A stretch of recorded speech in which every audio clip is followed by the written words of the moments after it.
Hey, salut mon ami. Là, je suis content. C'est la première fois que je sors depuis pas mal de jours, en fait, pour aller profiter du bon air. Moi, j'avais la COVID, puis mes enfants avaient la COVID, ma blonde avait la COVID. Fait que là, j'étais pogné en dedans, puis là, j'étais sur Internet en train de m'estiner, puis aïe, aïe, aïe, aïe.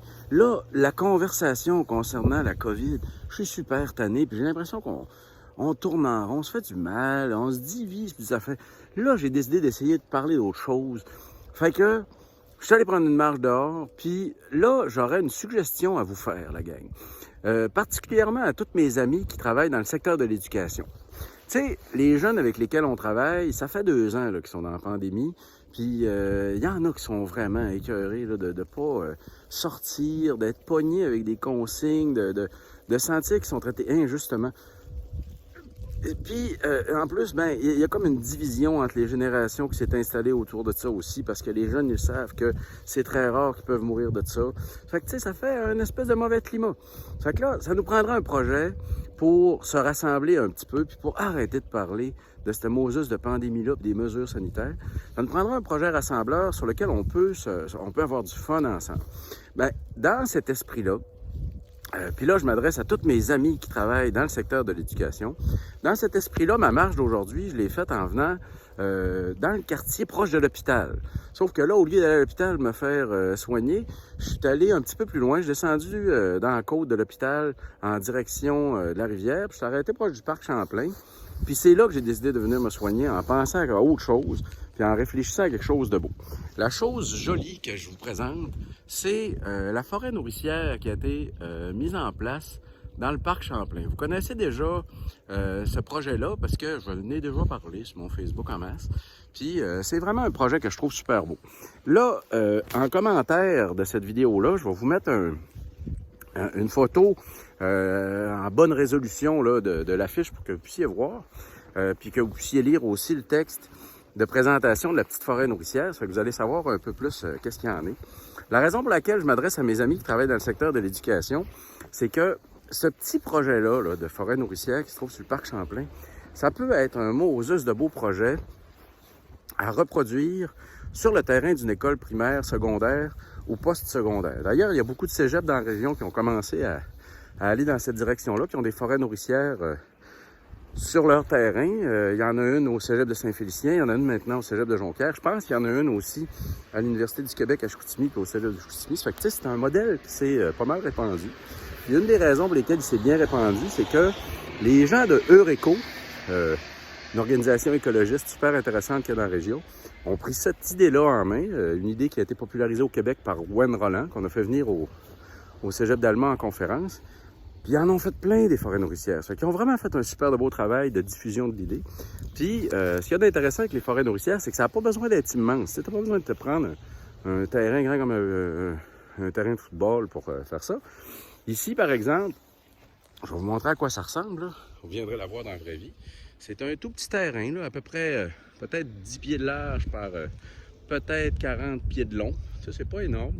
C'est même pas la grosseur. Je pense que c'est la grosseur à peu près d'un terre-plein sur le boulevard. Là. On pourrait en faire plein de ces petites forêts-là dans notre ville.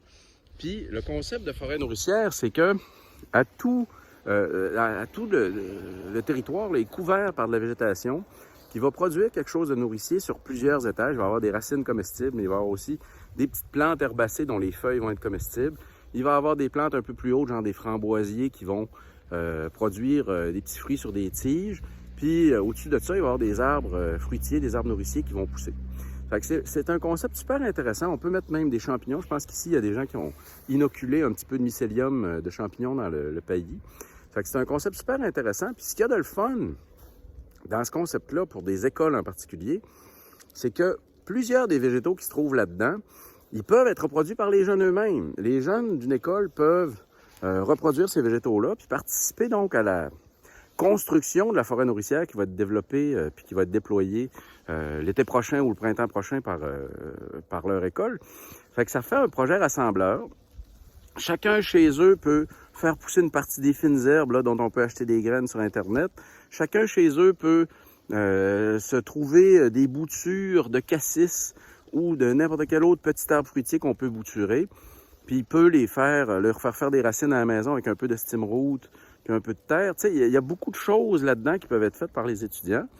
Puis ils peuvent aussi contribuer en allant faire une levée de fonds. Tu sais, moi, j'ai des étudiants au collège, la session passée, qui ont fait une petite levée de fonds, puis qui ont ajouté 7 arbres fruitiers là, dans les plaines vertes. Fait que, tu sais, ça se peut, ça, dans une école, puis ça fait un beau petit projet rassembleur. Je sais que plusieurs écoles secondaires ont déjà des aménagements de ce type-là, ici au Saguenay-Lac-Saint-Jean aussi. Ailleurs au Québec, je pense que ça vaut la peine de commencer à réfléchir dans cette direction-là. Puis je pense que c'est une maudite belle année pour commencer ça, des forêts nourricières un peu partout. Puis je pense que ça pourrait nous faire un projet rassembleur sur lequel on pourrait travailler de façon intergénérationnelle. Tu sais, parce que moi, je sais que je suis bien mauvais en jardinage, mais je sais que ma mère est mauditement bonne. Puis que si j'y amène des graines, elle va mieux réussir que moi pour starter des fines herbes.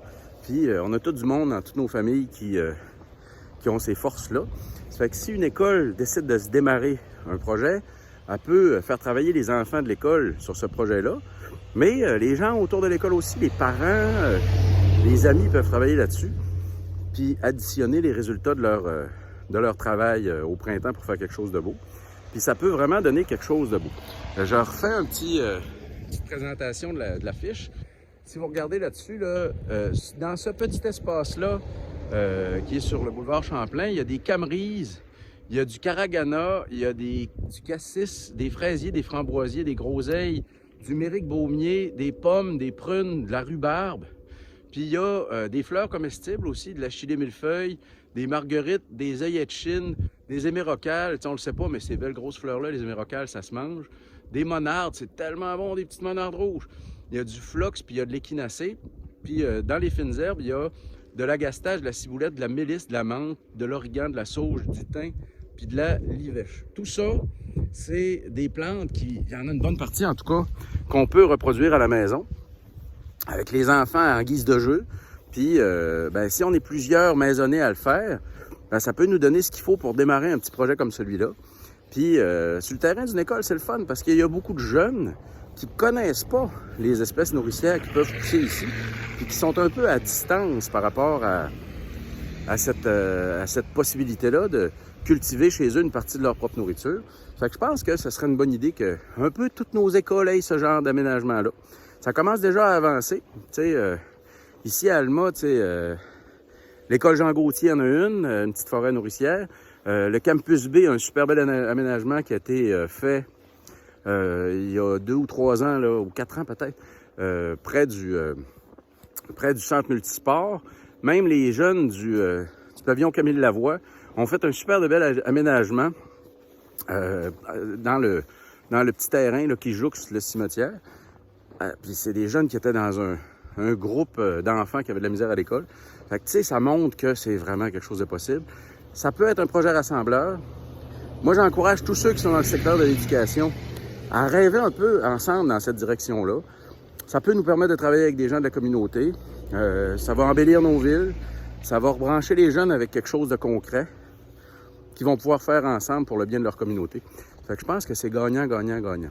J'ai même parlé avec des jeunes qui étudient en sonorisation puis qui me confirment que ce serait relativement facile de mettre des petits documents audio sur Internet puis de relier ces documents-là à un code QR, puis qu'on puisse se promener dans ces vergers-là, dans ces aménagements nourriciers-là, cliquer en voyant un code QR, puis entendre qu'est-ce qu'on est en train de voir, pour non seulement le voir, mais pour en apprendre aussi pendant qu'on se promène. Ça fait que je trouve que c'est des beaux projets, puis que on devrait essayer de pousser ça dans nos écoles. Fait que voilà, c'était ce que je voulais vous dire aujourd'hui. On a besoin de projets rassembleurs, des projets verts, des projets qui nous donnent espoir en l'avenir. Les jeunes ont particulièrement besoin de ça. C'est un peu déprimant les 2 dernières années qu'ils ont vécu. Fait que vivement plus de projets verts pour toutes les générations. Voilà. Salut tout le monde, bonne journée.